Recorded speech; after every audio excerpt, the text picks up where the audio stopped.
बहुतेक काहीतरी विकायला माणूस आलाय आणि सगळ्या बायका काय काय आले बघूया, पळारे म्हणून चालल्यात. बघूया आपण पण काय आले नेमकं.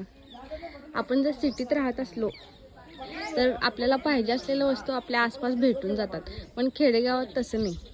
काहीतरी कोणतरी विकायला आलं की एक अप्रूप होतं. काय आले बघूया. तेवढं गर्दी करून बघायला लागल्या ते सगळ्या.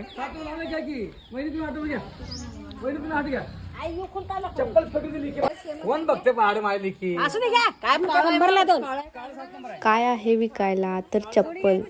आणि काकांच्या चांगल्या स्वभावामुळं, त्यांच्या गोड बोलण्यामुळं त्यांचा माल बघता बघूपर्यंत संपला. मकाचा भात उकळाचा 1972 सुकडी खावा सुकडी खावा सुकडी खावा सुकडी खावा दिवस काढा. सुनाला काय म्हणायचं काय ते सांगा ना. सुनाला काय म्हणायचं? गरीब होऊन 4 दिवस काढायचं, सावकारून काढायचं नाही.